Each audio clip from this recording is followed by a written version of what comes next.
What is going on, everyone out there in all the social media world? We are so excited to be back with I think, our fifth episode now, Mark. This is a streak we got going on, 5 weeks in a row. Yeah, I know But we're doing all right with it, right? of course, I mean, I think so. But we've got a lot of action going on coming up close to the football season starting, and of course, we like to be random with everything else. So we've got some awards that we're going to talk to about a little bit later, and of course, as always, our start, bench, cut. I don't know why every time I type it, I always want to put start, cut, bench, which is not the order, but I have to take a break and think before I type it out. But with that being said, before we get into bringing up our special guest, how you been doing today? Well, overall, I'm doing good, but as you guys can hear, you're probably going to hear my voice go in and out.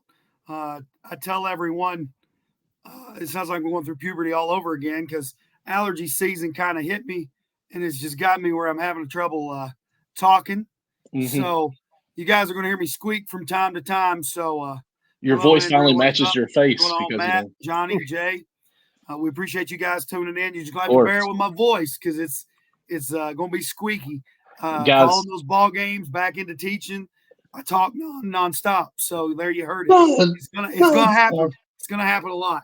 No, Mark, I'm just going to be honest with you. The only reason why I ever asked you to do this podcast with me was because of your voice. So right now, you're hurting me, man. Yeah, I'm bringing the show down, definitely.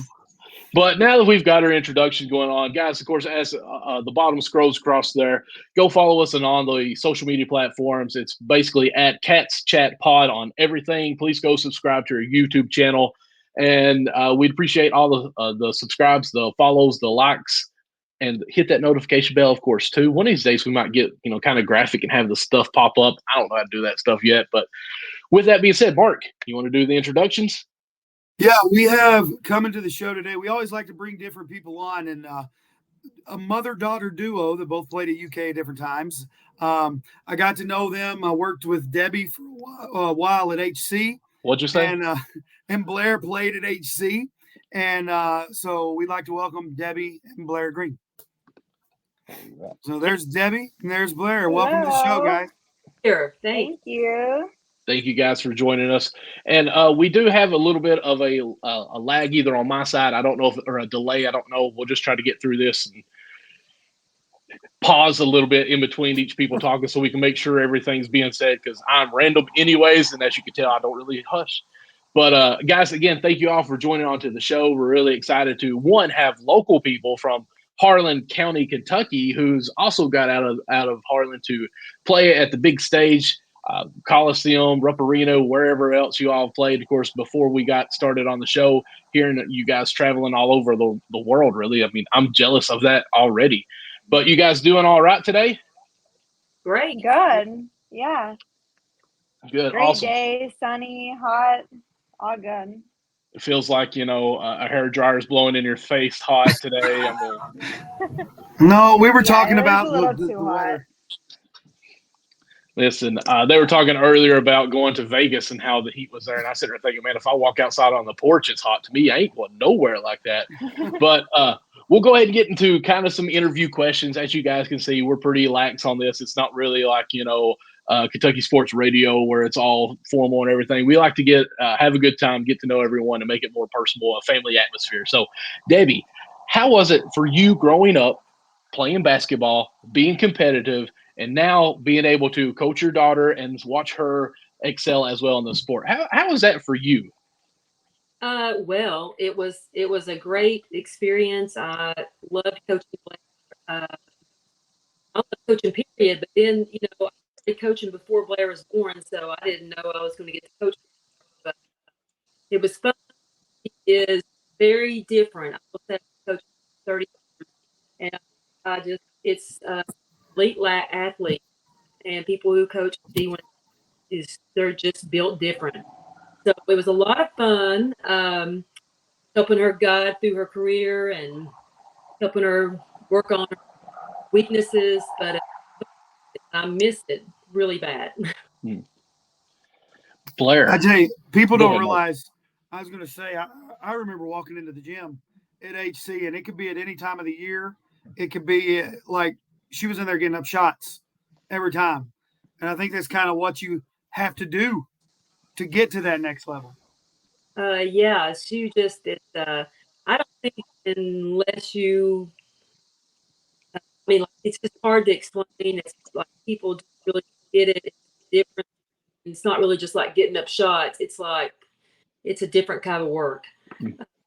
It's a different kind of mindset, and she just had it at an early age. So it was fun watching her whole career just unfold.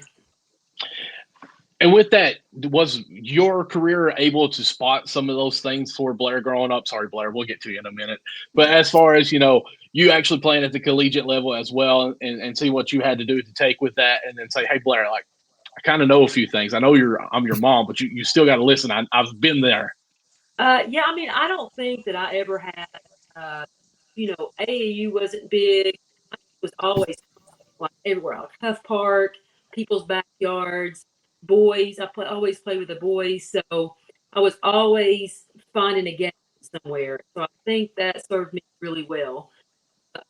Very competitive, highly competitive, um, and I didn't really have a lot of static around me. Like, I didn't really get into what was going on around me. I think Blair, I just played the game to play all the time. So that was able to help her. She's a lot like me in that aspect, but being able to help her, just being at that level. I never got recruited like her by no means, but being at that level and just knowing that I would tell her, even though I felt like I was a really hard coach. I would say, Blair, I would just kind of set her up. It's hard. You got to work. The mindset you got to have. How they're going to play games with you. Just the physical, not just the physical, but the mental part of the. So I think I was able to help her. I mean, you don't know until you get in those shoes what you're getting into, but she did expect hard. Now, Blair, I want to ask you this question. I played for my dad at Ross Point, 7th and 8th grade, and it was tough being the coach's son. Did you ever have to deal with any of those pressures? Unfortunately, I'm sure the answer is yes, but I just kind of want to hear that I wasn't the only one that like suffered through this. Oh, did I? I mean, you know who you're talking to. That woman, she's crazy, man. No, She said she's crazy. she's the best though. No, she was the best. I'll never forget. I think I don't even know what grade I was in. It was in middle school. I remember she just was on me. She was getting on me. I remember taking a ball and I was so mad. I like threw it down the court. I slammed it down the court. I was so mad. But I kind of looked at her like, oh, it slipped. But really, I was slamming that ball down the court. I was over it. And then we kind of had a conversation afterwards and we're like, okay, we got to chill out when we get home. No talk about basketball. And I think from there, we really learned a good balance of when to talk about basketball and when not to. So I think going into high school, we had like a really good relationship on the court, and it just made it even better, like through the wins, and even just if I had like rough patches and then getting over those bumps, she was always with me and always made sure to like credit me through that. But yeah, once we got to college, I mean, it's pretty cutthroat with the coaches, and yeah, they're not always on your high horse all the time. So it was good having my mom kind of teach me that, and even if it wasn't my fault in the game, I was usually the one getting blamed for it. So I learned how to take criticism and just stuff like that really well. Yeah, I think definitely, just taking the criticism. And I will say that I really had such expectations for her that other people could make mistakes, and I knew they were going to make mistakes, but like I didn't expect Blair to make mistakes a lot. And so I was hard on her in that aspect, really. I just didn't expect her to make mistakes. So I think it's really why her IQ was very high and she was very detailed in everything she did, is because I was all about details and I didn't love mistakes. I didn't think she should make them. She should know better. So, but yeah.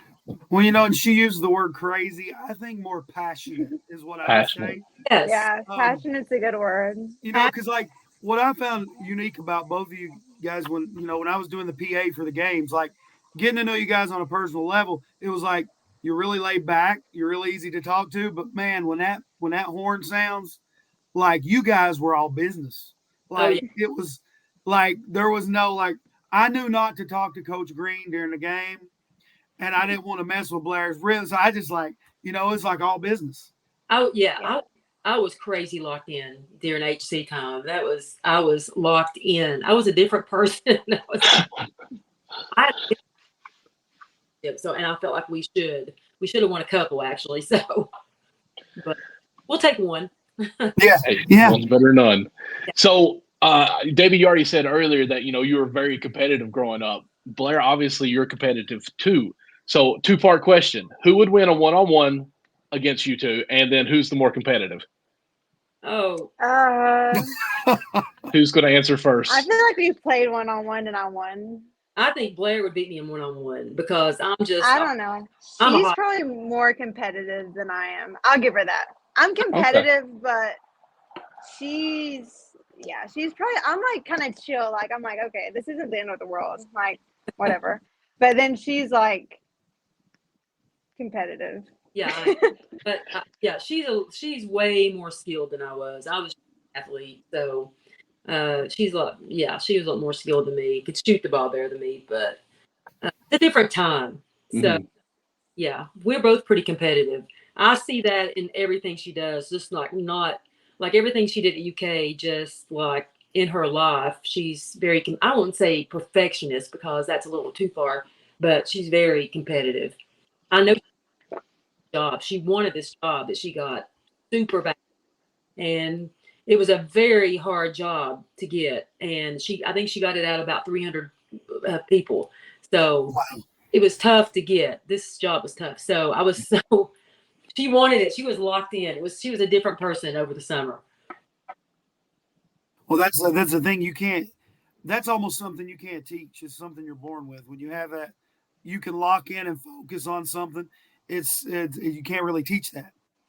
No, I'm coaching 5th and 6th graders, and I'm telling you, like, I mean, you guys gotta, you just gotta have a little dog in you and a little competitiveness in you, So, yeah, that's tough right there in my 5th and 6th grade. I've always said you can teach skill, but you can't teach heart. I mean, yeah. Yes, I will say that one thing about Harlan County is we had some kids with. I really have never been to a program, and LG would tell you the same thing. With the heart of those kids were just like no other. That is a compliment to them because we've been to 3 different schools, and it's different. I'm gonna bring on the comment real quick right here. I don't know if you ladies see it or not, but it's from, I believe it's pulling up. Johnny said, Turner. Go ahead, Mark. You're the better reader than I am. I don't know if you remember Johnny Lee Turner went to HC. He says hi, and he's got a question. And he says, what aspect of UK Kentucky basketball do both of you like and enjoy, and why? I think I definitely love the tradition, and it was just very family feel. I feel like the coaches, just like the coaches I had, they cared a lot about you off the court, not just on the court. So they were always trying to set you up for success. And even just after, I know basketball and stuff, like my coach was constantly wanting to know, like, what's my next steps? Or she would take me out to lunch and we would just sit down and talk about life, talk about what I want to do. And she was like quick to help get me contacts just to get me in the right direction. So like as soon as the conversation was over, she was like already calling people at the dinner table, just like people for me to contact with, network with, just have good conversations about like what I want next in life. So yeah, they definitely just care way more about just like who you are as people and what you're going to do with your life, because basketball is just a small aspect of who you are and just like your journey. So I think it was pretty cool, like how they set you up for the rest of your life.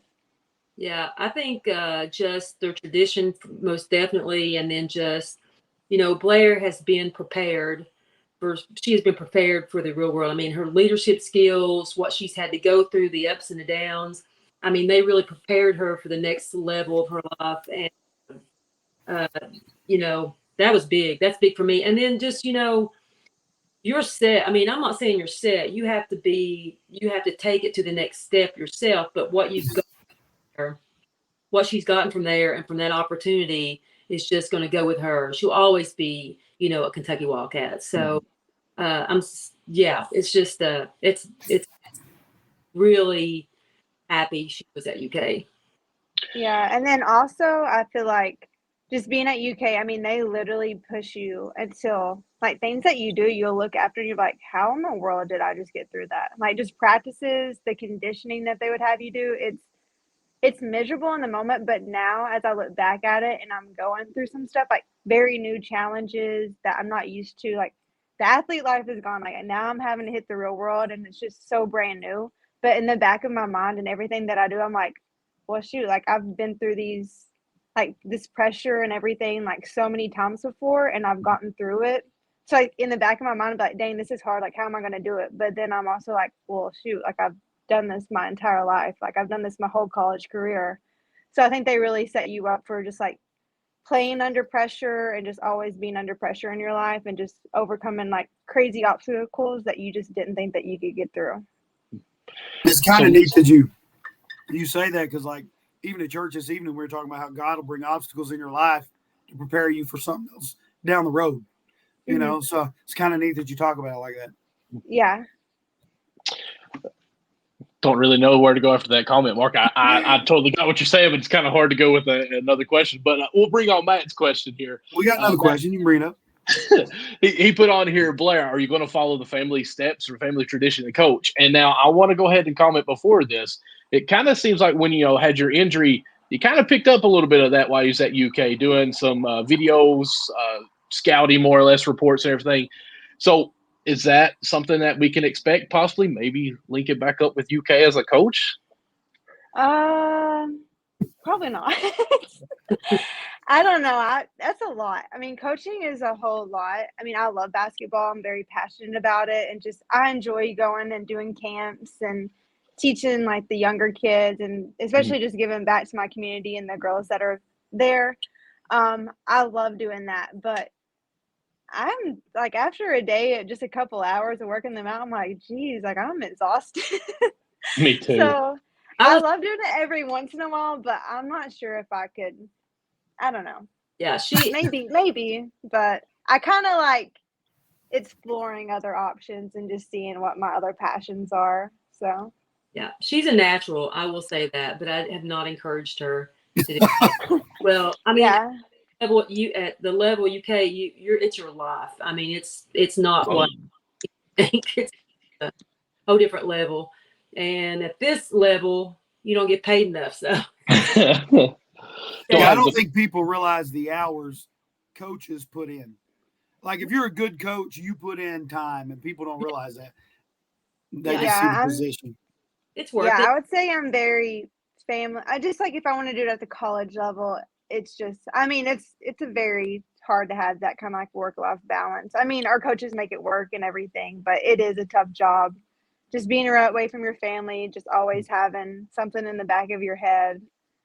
Just like to work on, to push, like, am I doing this right? Which is with every job. But I mean, basketball, it's a different animal, especially at the college level to do that. So I salute to all my coaches to deal with. Well, maybe not the college level, possibly starting lower, maybe in the future. Is that something you might think you'll do? Because I mean, what's crazy is college level, you put in hours and hours. In the junior high and grade school, you still put in hours because you got to wait for the parents to come actually pick the kid up now. Yeah, true. I don't know if I could. I think I'll stick to just doing camps and occasionally working some kids out on the side. I think that's a good mix.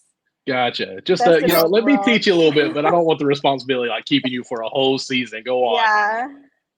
Yeah. I understand that, and I get that. But now, have you and Macy done some camps together? Yeah, we did the 606 camp. So this summer was kind of hard just with her starting her job and me my schedule was just like very unknown about like when I could have interviews and everything like that was just kind of up in the air. But yeah, we never got to do one together, but we would love to do another 606 camp, which I think hopefully next summer and stuff, it'll become more of a traditional thing since we kind of have our schedules and life kind of starting to get together. But this summer was a little hard. They wanted to bring one to Harlan County, so. Yeah, we do want to bring one to Harlan County. Well, I just think it's neat that you and Macy are friends, and like Debbie and Patty were such good friends growing up. It's just kind of neat the way it's kind of carried on? Oh my goodness, Macy has been ringing my phone all day, and I've been in meetings, and she's over here like texting me like, "Bro, like, why are you not answering me?" And I'm like, "I am in meetings, woman." But yeah, she's fun. We talk 24/7, but yeah, you talking about her work. She's actually said she'll join us sometime. She's just been so busy. She's just not been able to. She has. Yeah. So talking about planning, I'm going to bring up this comment just because I kind of think it's comical. I know you've been busy planning something as the comment pops up here. Is the hubby finally healthy and ready to play for Cincinnati? Well, I don't think he's a hubby yet, but that's the planning part, I think. I'll say, yeah, he is good and healthy and ready to go. So hopefully I took all of the injuries last year with my Achilles and I told him he gave me bad karma. I said, when we met, I got all the injuries, like what's going on here? But hopefully I took all that from him. So now he'll be healthy to play. So did you all just meet through channels at UK? Is that how you guys met? Yeah, we just kind of got introduced the summer he transferred in, and that's just kind of how we met. We go to the gym, we get some shots up, go get ice cream. So yeah, we clicked pretty quick. That's awesome. So I want to backtrack just a little bit, if you don't mind. I want to talk about the recruiting and kind of when did you realize, both of y'all, because Debbie, I mean, you have to be pushing her, of course. When did you, like, what age were you all, Blair, when you said, hey, college level, the elite level, as far as UK and above, is an opportunity that I really can get into here. I've just got to get in here and work. Like, when did it say, hey, I'm really good at basketball, I can be recruited and let's go for this? Yeah, I would probably say, I mean, maybe mom thinks differently or earlier. I would definitely She's say I going to say got at serious birth. about it around 5th or 6th grade when I kind of got into the AAU. I had a really good AAU coach from Knoxville. She was the point guard for Pat Summitt's first national championship team. So she was just big into skills. She coached some All-Americans and that played for Tennessee. So I think that was when it got really competitive. We won 6th grade nationals. So that was pretty big. And I think from there, all the girls that I played AAU with, they all went on to play college basketball too. So I think that was kind of the turning point for me and just figuring out, just really learning the skills and just the motivation. And Coach Collier was like really able to coach us through just colleges and people looking at us. And I got my first offer, I think 7th or 8th grade by Vandy. And I remember talking to Coach Mitchell on the phone in like 7th or 8th grade in the principal's office. So that was pretty cool. That's pretty cool. Yeah. So definitely probably 5th or 6th grade, I really started getting more exposure and just really the skill level for it. I know we've probably been called to the principal's office, but it's never to talk to a coach. That's what I was about to say. I got to talk to Dad in 7th grade in the principal's office, but it's because I was in trouble. But what about you, Debbie? When did you say, hey, my girl's got it, let's go? Probably her 6th grade year, when she started, like she said, I did not let her play travel ball. We didn't get into it until her 6th grade year because I knew who I wanted her to play for, and I knew that was Shelly, so I didn't really want to start. We didn't really start with like a team that just kind of went to just like a lot of little tournaments. Like I knew what we were going to do. I already had a plan that if she was good enough, and I thought she was, that we would go to her. They put a team together. And it's basically all Division I athletes in the 6th grade. They're all got offers. And getting ready. I mean, they don't yet, but they're eventually do. Right. So that was a pretty special team. And then we were playing teams, like from New York and Texas and like the top team of each state. And then we won that nationals. And then the next year we played with her again. And then we switched and we knew we were going to go to Kentucky Premier. And then we started straight out with an EYBL team her freshman year. And so, yeah, after that, I mean, like we had like my phone, Blair, they couldn't talk to Blair yet, but it just stayed. I was constantly on the phone with coaches. I mean, UConn, UCLA, I mean, like everyone. So, yeah, we had, at Harlan County, UConn was at Harlan. Everybody come to watch a practice. We had Vandy and Kentucky and Louisville, UConn and UCLA and Oklahoma, and it got really insane a little bit. A lot of people probably didn't even know that, but that's awesome. Actually, I didn't know. Yeah, we had a lot. They would just come to watch us practice, and Louisville stayed in our gym. I mean, Coach Walls was flying in. He had a private helicopter, and they flew into the airport all the time, didn't they, Blair? Yeah. Holly from Tennessee, she rode her motorcycle. Yeah, to Harlan County. Yeah.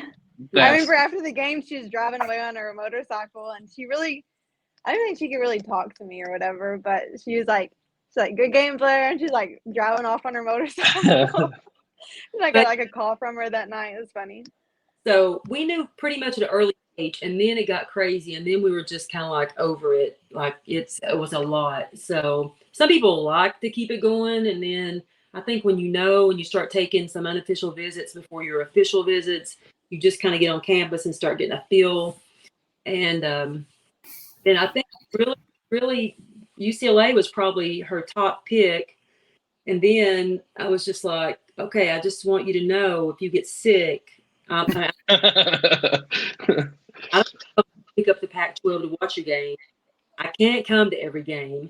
So, you're going to be out there on your own doing it. So, Lexington, at least if something happens, I can be there in a couple of hours. Mm-hmm. So, anyways, but yeah, I knew at an early age that, 6th, 7th grade, that this was getting ready to, something big was getting ready to happen. If she stayed healthy and kept continuing to work and getting better and had a passion for it and had the fire. So, yeah, it was good. I just think it's neat. We were talking to Trent last week about how the AAU scene has kind of changed basketball. Like back in the day, like when I was in high school, I don't even remember AAU being around much. And like it seems like a lot of the recruiting is going on through the AAU process now. Oh yeah, I mean that's the name of the game. I mean, it doesn't. I mean, it's just crazy. So you definitely want to be on a good team. It doesn't matter if you're be on a good team. You want to have a good coach. You want to have good people around you. It doesn't mean you have to go out there and have most travel teams. If you're on a good team, you're not going out there and having 20-point games. You're just, 8 to 10 points. Everybody's good. I mean, she played with Grace Berger, who's in the WNBA. She played with, great players. So everybody's having like 8 points, 10 points. But yeah, it really has changed the game. And, but then you got Ron Howard, who played with Blair, who's the #1 draft pick, one of her best friends. She didn't even play She didn't even play much AAU ball. Really? Didn't. No. She didn't get an offer from Tennessee. She didn't get an offer from a lot of schools that Blair had offers from, just because she didn't really get out on the circuit, and she just came and stayed at home, and I don't know, it worked out for her. Yeah. Right. Now, Blair, I'm going to totally have no shame on this, but just so you know, we did send a message to Ryan about coming on the show too. Haven't heard anything back. But she's a tough girl to get a hold of. I'm going to her game Sunday. She plays in Indiana, so I can see her and Grace. Okay, so yeah, because Kentucky, they've been putting some stuff out on some of their pages about trying to take a whole bus from UK up to watch her play up there in Indiana. So that's pretty neat that they're, like you talk about the family, how they're actually still trying to do that and stay connected. I thought that was awesome. Yeah, she FaceTimed me the other day, and she's like, "Are you coming to my game?" And I'm like, "Do you have a choice?" I'm like, can I really say no to you? So yeah, that was like yes. The answer is yes. I'll be there. Well, guys, we're almost to the 30 minutes. I don't want to take too much of your all's times. I know you guys are busy. If you all want to stay, we can keep on because, this is fun just having a conversation. But, I know you guys are busy. We can call it quits anytime you all want to. But we got to ask some hot seat questions before you all go. Does that sound fair first? I take no responsibility for any of the hot seat questions. Now, I wrote a couple, but then I get random. It just is. It's how I am, okay? All right, here we go. Mark, do you have any that you want to ask? No, you just go right ahead, man. Really? Well, if one pops in your head, ask, okay? All right, favorite foods? Pizza. Oh, gosh. Pizza. Yeah, pizza is my favorite food. Oh, you can't just say pizza. What are the toppings on it? God, just pepperoni. Pizza? Oh, pepperoni, sun-dried tomatoes, and hot honey. You had me at pepperoni, lost me at sun-dried tomatoes. I shouldn't even ask. I eat sun-dried tomatoes on everything. What in the world? This is you stumped me here. I don't even know what to say after that. I thought all tomatoes were in the Try it sun. in your eggs. Try it in your eggs. It's good. Change your life. Okay. I'll stick with ketchup. Oh. All right. Favorite superhero? Spider-Man. Spider-Man. Who'd you say, Debbie? Wonder Woman. Wonder Woman makes sense. Spider-Man. Okay. If basketball wasn't a passion, what else would you have done? Beach volleyball. Beach volleyball. Okay. Oh gosh, really know what I'd be doing. Debbie says I've been in basketball so long. Oh, she'd be a professional dog walker. I was going to say a vet. Debbie, just so you know, I've actually talked to you before. I know this is actually the first time we've met, but I used to work at Tractor Supply in Harlan, and, you'd come in all the time, and I'll be like, hey, I know her. But anyways. Oh, that's sorry. good. Oh. But, okay, so we've got superhero favorite food. What's worst favorite food? Like, what's the most nastiest thing? Like, to me, mustard ain't touching it. What about you guys? Oh, yeah, I hate mustard. Oh. Sauerkraut. Livers. Oh, yes. Okay. What's your? Tell me I can't be from the South. Because you don't like liver? I like chicken livers. Because I don't like kraut. Oh yeah. What have you ever had frog legs? I don't think I've ever had frog legs. Me Maybe neither. I have. Those are actually pretty good. Not gonna lie. I heard they taste like chicken. They always say it tastes like trying to be King Buffet. Okay. There's a boxing match. Debbie versus Blair. Who wins? Oh, me. Low. Tie ball game. You guys are on the same team. 3 seconds left to go in the game. Who's getting the final shot? Me. Yeah, probably Mom. I'm not gonna lie. All right, guys, that's just a few quick questions there. I do appreciate it. That's all I really got. I'm not going to get too crazy since Mark's not taking responsibility at all for me. But again, thank you all so much for joining, taking time out of your day to join Cats Chat Pod. We do appreciate it. Hopefully we do this again another time. Yeah, sounds good. Thanks. Awesome. Thank all right, you. Thank you all. And good luck with your upcoming wedding and your new job. Thank you. All right. And good y'all luck have to a good one this year. See you guys. See ya. Well, that was fun. That was awesome. Sauerkraut is nasty. Glad mustard that she agreed. I kind of froze up during that whole transaction of talking there. I was like, that's the one thing I've always told people. I don't know if it's like the vinegar with the kraut or what it is, but like the smell of it. The whole name sounds nasty. Sour and kraut. Yeah, there's a lot of people that love it. And they're like, oh, you put the little, see, Chris right here. No, sauerkraut is awesome. See, now I have trust issues with Chris. Well, see, Chris, I wouldn't even know how to spell that. So I'm glad we said sauerkraut before you typed it. There's just something about it I've never been able to deal with. And like, I'm a large man. I eat many foods, but sauerkraut is not one of them. Do you want to go ahead on that one? Yeah, just had another question. Where I do the radio for Harlan County, he's asking me about how Swanner's doing. He was actually at school this week. The good thing is there were no breaks. They thought I'm sorry, my voice is going out. They thought at first he may have had a compound fracture. That's what we were getting in the booth. But he ended up dislocating his kneecap. He told me it hurt worse than anything he'd ever dealt with.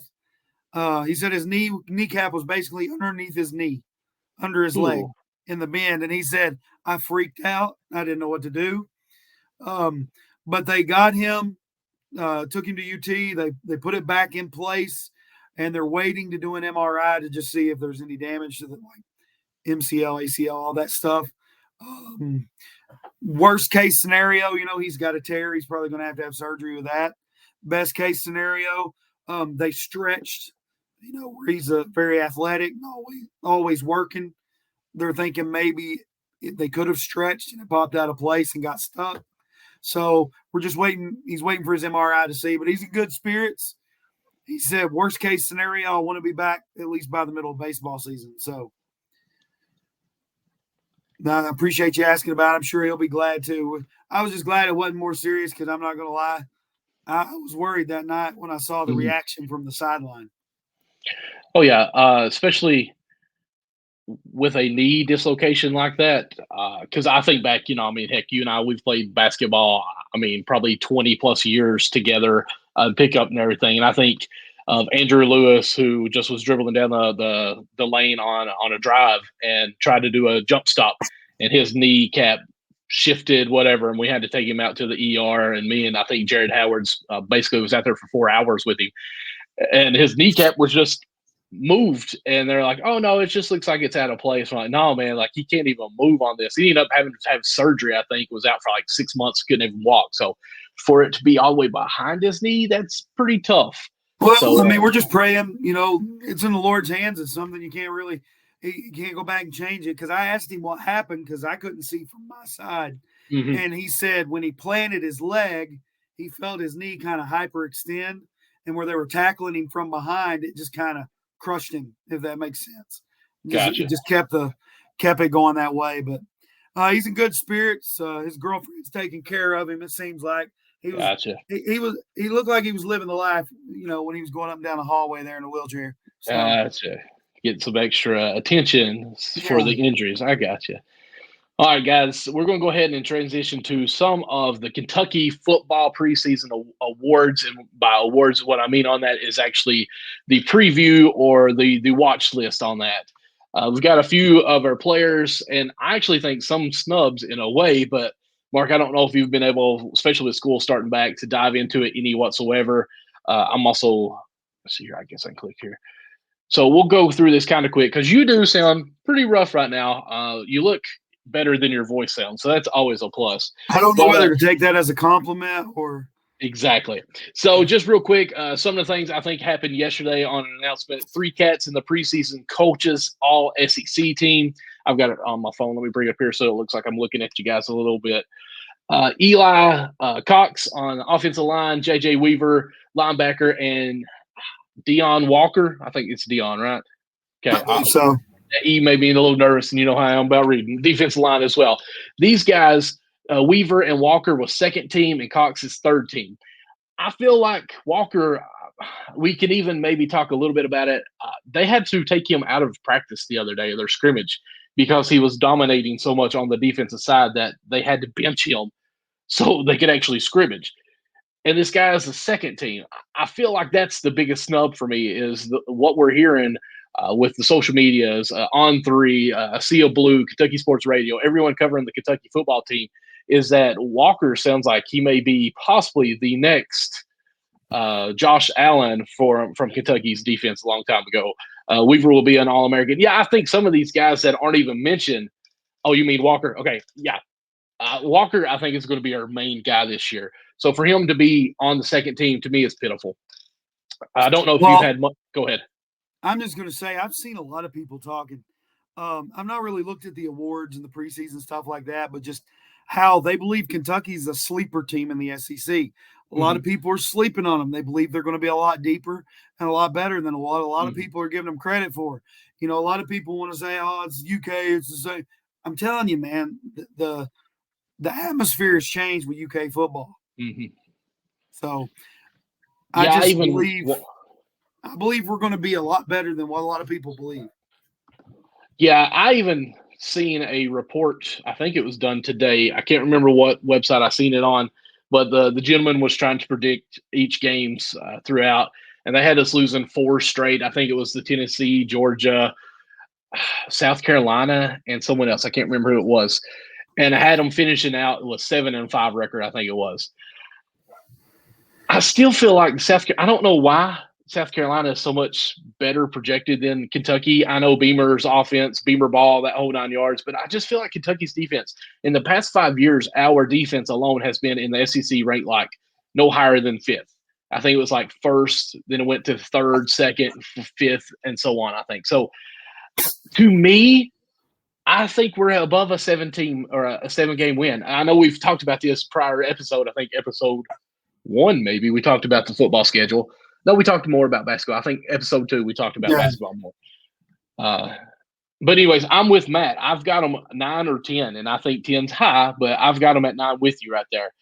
Chris, I'm sorry while I'm talking. You chatted a lot in that comment. I haven't had a chance to read it and see what you're talking about there. But to me, 7 is bare minimum on that, really. So, and it might be a little bit of a homer take for me. But anyways, that's just kind of where I'm on that. Bama, Georgia, and Tennessee, Matt says are losses. That was the other team that I left out. And then, of course, they have them as South Carolina on a loss as well. Now, is Walker a sophomore? Yes. Yeah, he's just a sophomore and already causing chaotic in the scrimmages. Now, also, he's a big dude. They say he's like 6'6", 350. Yeah. I wrote in my text to you player of the year watch, but that is incorrect. It's comeback player of the year is what that should have been. And let's see here. We got Jefferson and see here, Leary. I think Devin Leary and Ramon Jefferson are two of the players that are being watched for comeback player of the year. I think Leary is a perfect candidate for this as going away from North Carolina State, coming back with Cohen on this offense that I think has more offensive weapons and a deep tight end list as well in the roster spot that Key, Davis, even some of the tight ends that I didn't even say right there, he's going to have a lot of options on this. So I do think Leary is in a perfect spot for, I said Brown, I said Davis, I meant Brown, yeah. As Mac said here, I think Leary can easily have a big year this year. I love that he's in the comeback player of the year. Do you think he's got a shot at it? Who's that? You saying Leary? Leary, yes. I think he's got a good shot at it. Just, because they said he was doing fairly well at North Carolina State before he got hurt. You suffer a big injury like that, and now he's moving to the SEC. So I think he has a very good shot for comeback player of the year. All right, let's see here. Another award is the Chuck Benark, if I said that right, Benaric, I think, award and watch is JJ Weaver on that. The Butkus Award watch is for Wallace, Trevin Wallace, and then the Davis O'Brien watch is Leary again on that as well. There's a couple more. I think there's a Bronco. I'm trying to say these names, guys. Bear with me. Bronco Nagarki is what it looks like. I thought you just misspelled it. No. That's actually letter for letter is Deion Walker. So I think it's weird that Walker is on some of these other awards of being like the standout defense player, but yet he's second string. I guess that's kind of what I wanted to put on there, showing the award watch, and then we have that he's a second. Absolutely, we have the best wide receiver corps ever had. He's got the said Nagurski. That's how you say it, Michael. Nagurski. Thank you, Chris. I am Appalachian as they come, let me tell you. But that's you didn't put an S in it. That's probably when you spelled it to me, so that might be why. Oh yeah, I didn't have the S. I'm missing the S, so that makes more sense. It. All right, but my thing to you, Mark, on this, and I don't know if you've had much look at it. Do you think that because to me, Key wasn't even mentioned on any of these awards, like even just a watch, and I think he's going to have a big year this year. I think he is too. You got a quarterback that's going to be looking to spread the ball around. Mm-hmm. I think Key's going to have a good year. Now, could it be one of those situations where he spreads the ball around so much? You know what I mean? Like, right. Nobody is really a standout. I would honestly love that, just for the fact that tells me you're moving the ball. Mm-hmm. If you're getting the ball in different hands, that means you're moving the ball. Your offense is flowing. So, but I do believe Dane Key can definitely have a big year. And like Matt just said right here, the O-line is much better. We're getting back to the whole big blue wall. Mm-hmm. And you got to love it. You got to have a little excitement, ready for it. Yeah, just like Coach Morrow on our episode number 3, I think it was, talked about some of the transfer offensive lines. I think it was tackles that he had transfer in. Definitely going to play a big part on bringing back the blue wall. And, of course, he did allude to actually still having the running game as well. I really feel like this is going to be a very balanced year for them. People forget Robinson's back. Yeah. Yeah, and even Robinson. But I don't know. Maybe Robinson will be the number 2. I think Dane is going to have a better year.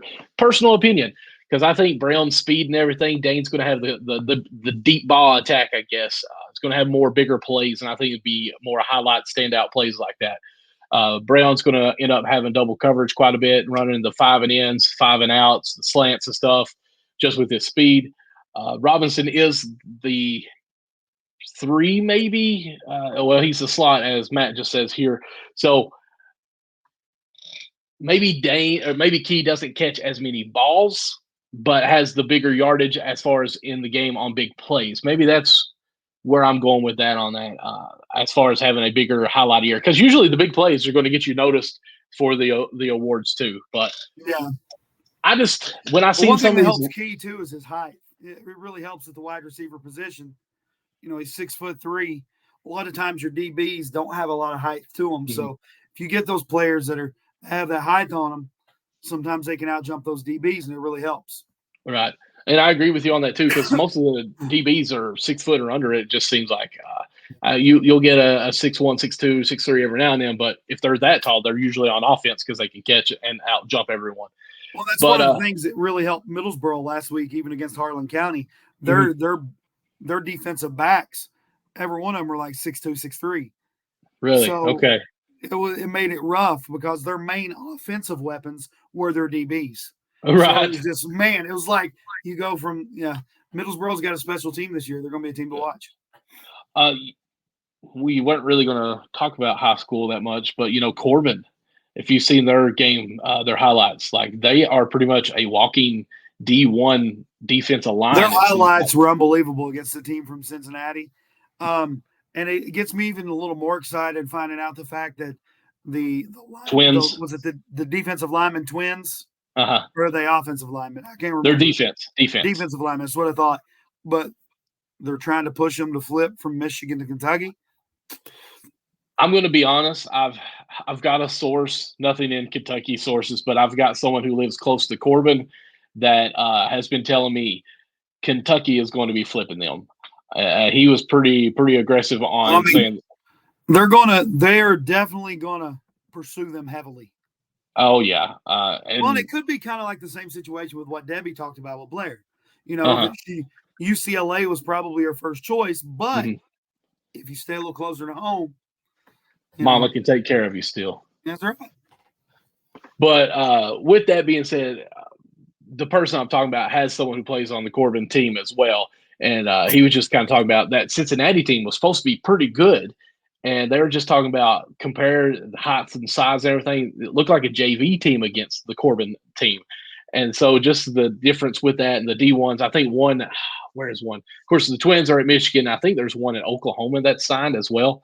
So, yeah, they really are a D1 line, basically. So that Corbin team is going to be very good during the football. And they actually play Frederick Douglass this year, which is where Key went to Burton or offensive center went to as well. So, I mean, they are producing D1 level players as well. So that's going to be a great game. They're going to be a fun team to watch this year for sure. I think it'd be neat to just be able to go watch them in person this year. Oh, yeah. The talent level they have. Cats Chat on the road. Let's go. Let's do it. And of course, not even mention, we kind of dipped out into the high school, but our actual recruit for Kentucky at football up at Lexington Christian, I think he had 4 touchdown passes over 300 yards. You talking about Cutter? Cutter, yeah. I think 374 yards in the air and 4 touchdown passes as well. So, yeah, there's talent in Kentucky big time. So it's great to be watching. In Boyle County over here, man, the Boyle County Corbin matchup, if that happens again, is going to be a fun one. Oh, yeah. Mark, that's really all I want to talk about with the preseason awards. We're coming up 50 minutes now, and I know your voice is cracking. I don't know why my post on the start bench cut did not happen, but it didn't pop up until right before we went live. Seriously, because I sent it like at. I didn't see it until then, but. Well, I sent it at like 6 o'clock, I think, this evening. And I was trying to find it where I could bring it up on the screen, and I never could see it. Did it pop up on Facebook? Yeah, I saw it on the Facebook side. On the Facebook. Let me see if I can find it real quick, because I've got my Cats Chat Pod Facebook here. Let me hit input on this one. Has anybody commented yet? I've not looked. Okay. I just saw it on there. Okay, let's see here. Sorry, I've ran out of water. I'm getting really squeaky. That's okay. I see us live on their page. Come join us. Yeah. Okay, here it is. There we go. So to not start, bench, and cut, we're sticking with the football theme, and we're going back to, we kind of talked a little bit about quarterback play, our favorite quarterbacks of all time at Kentucky. And this one is going to be a little more up to date as 2000s years, I guess. Tell me, does it show up on your screen there? Yeah. Start, bench, cuts. Terry touchdown, Terry, Woodson, or Levis? Who you got, Mark? Oh, man. Probably going to start Woodson, bench Levis, and cut Wilson. Ooh, you're benching touchdown Terry? No, I'm cutting touchdown Terry. Oh, that's what I meant. Yeah, you're cutting completely? And it'll be a toss-up for me between Levis and Woodson on who to start and who to bench. Probably who looked better in practice the week before, you know? Oh, don't you sound like a coach now. So I'm actually going to say I agree with you. I actually thought you would go with Levis, but I think Woodson, we forget some of the drive that he had to come back and win some of these games, the desire that he would spread against the offense, just contagious in a way of the way he would lead. Levis, yes, he had a great career with Kentucky, especially his junior year. He was a good football player. I just think Woodson didn't really have much. Let me take that back. I think Woodson really turned the stone for us of being an elite football program started then, because I think he even had us ranked up to 4th in the nation at one point. That he really just carried us on the back and put us into the spotlight. Levis is who I'm going to bench because he is a good player. He's a superstar. He's in the NFL for a reason. We're going to see if he can actually maybe be second string, battle for that starting position at some point in his career. I'm with Chris on this, except for the bench. I've also heard the nickname, unfortunately, also as Turnover Terry, and I was going to say that, but you beat me to it, Chris. So, yeah, I'm going to cut Wilson and bench Levis and start Woodson. So we're actually together on this. Hopefully it's not just because we're the same decade of watching sports, really. He just called him 3 and out, Terry. Oh, man. 3 and out, Terry. And I'm like, Terry he did help us get a Florida. Terry Wilson was fun to watch when he was good. He was really good. But, man, when he was bad, it was like he'd make a mistake and you'd be like, oh, no, you know. But it's one of those things is you cannot shoot yourself in the foot at any level in sports. If you go out there and you play a game and you're turning the ball over, your chances of winning go down tremendously. And with college football, and I'm expressing college, the way that they do the playoffs and the whole rankings of that, it's very hard to have those slip up or those errors or mindset mess ups that cause you a loss that you should have won, because you've got 13 games, where we said 9 and 3, so 12 games that you can play in.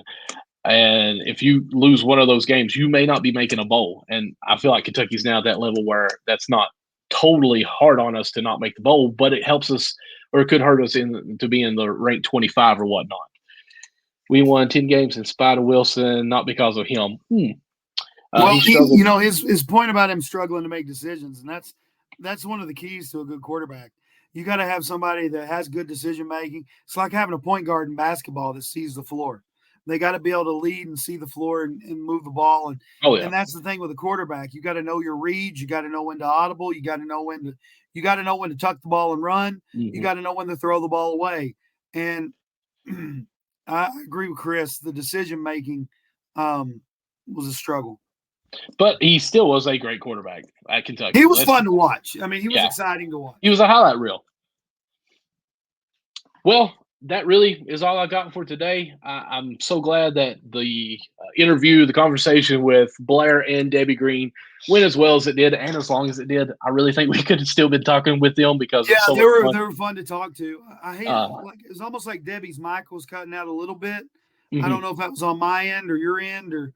It was on my end too, but we was able to punch through and understand what she was getting at. It's fun listening to a woman play at college, Kentucky, and then also her daughter follow in the footsteps and play at Kentucky as well. It's just really cool to see that and see. And it was kind of neat because, we talked about how Macy and Blair are good friends, mm-hmm. and Debbie and her mom were such good friends coming up. A lot of people never even made that connection because, I was like, I just know Patty's husband really well, mm-hmm. Lewis Morris, because he went to our church when we were little. Right. So it's just kind of neat how everything was connected. Oh yeah, it's a family full of basketball love for sure, or sports. Let me just say that because it's like most families in Kentucky. Ain't that the truth? I mean, it's a Kentucky thing. But guys, as you all can see, scrolling constantly down there at the bottom, you can follow us on X, that is formerly known as Twitter. Also Instagram and Facebook by going to whatever the website is, and then at Cats Chat Pod. And you can follow us on all those platforms. We appreciate it. Also, YouTube, we're on there as well. If you can't remember what I just told you, remember this. You can go to the link tree /at Cats Chat Pod, and you can find all the social media links as well. Guys, I did not realize I had this error as it scrolls down at the bottom. We are now on Spotify. My wife called me out on it and said we are not on Spotify. That was supposed to be a W that whole time. Did not realize I had that typo. But we are on Spotify. We are also on Apple Pod and iHeartRadio for podcasts. So we are on Apple now. We are on all three of those main podcasts. My kids at school have been asking me, hey, are you on Apple? And yes. There's a lot of people that can't really tune in and watch. So they're like, can I go back and listen, like when I'm working out or something? And I was like, I will let you know as soon as possible. Of course. Of course, you can always go to the YouTube and listen to it that way. But, you got to let it scroll, or on Facebook as well. But, yes, we are on the podcast platforms, and we would appreciate any subscribe, any 5-star rating on those as well. So, yeah. Come on. I'm saying it now for all the students at Harlan County High School that has Mark as a teacher or as a teacher. If you subscribe and show him a picture of you subscribing to any of this, for everyone, you will get a bonus point for each one that you subscribe to. So you've got a chance at Facebook, YouTube, Twitter, Instagram, and podcast. So you've got a chance for 5 bonus points, and we'd appreciate that. I see we got a comment. I got to click over here onto this. Chris says he's working out now. Man, you ain't working out, Chris. We know that because you can't type while you work out. It's during his break time. Leave him alone. Oh, okay. Gotcha. But, Mark, where can everyone find you at on social media? Well, of course, on Facebook, you can just find me at Mark Lawson. I can't even talk. Mark Lawson. You can see a picture of me and the great Bill Ellis calling a game as the picture. You find me on Instagram, Big Daddy Lawson. And, of course, I've got my Twitter or X handle right there at MLawson15. I sound like a squeaky chair, and I apologize for that. What was that? Oh, my goodness. I'm so ADHD. What was it? The little squeaky and the toy. I think it was a kid's movie. Well, I mean, that's what's weird is, like, everybody's asking me, like, how did this happen? I said, well, I've had allergies for the last week or so, just a runny nose and stuff. And I said, because somebody's like, you got COVID. And I was like, no, I'm pretty sure I don't have COVID. Because I said, I've not really felt bad other than how you feel when you have allergies. You look bad, but that's every day. Well, that's every day. Yeah, I can't help that. But I was like, I think what happened is just with the allergies and me, I called PA for a couple games on Saturday, then went in radio for those games. And just on top of talking while I teach, of course, it's just I've done too much to my voice, and I'm sitting here worried. Like I told you, I was like, I don't even know if I can do the podcast. I'm definitely worried about calling the game on Friday. Doing play-by-play is going to be a little rough because. Is Josh on the radio with you for football? You might have to say, Josh, I need you to step up today. Yeah, may have to do that. Yep. But you can find me, MD Lawson 00, pretty much on all social media platforms. Also, if you guys enjoyed what we did here, I've got another podcast. Here's my shirt, MNC Hoops, where it's everything NBA on Sundays at 9 p.m. Eastern time. I have to say that because the other people. I wasn't even thinking. I should have done a shameless plug to Blair about a DJ for her wedding. I started to say it. I kid you not, but I was like, well, that might be awkward for me to say it. But guys, we appreciate everything you guys do, subscribing, all that whole 9 yards. Thank you for tuning in, staying with us that long. Why did Chris? He's definitely working out. He wanted you to know. Okay, Chris, you made an appearance. You're now officially our third special guest on the podcast today. But guys, as always, as I said the past 2 times, number 1, love God. Number 2, love others. And number 3, love Kentucky sports. God bless.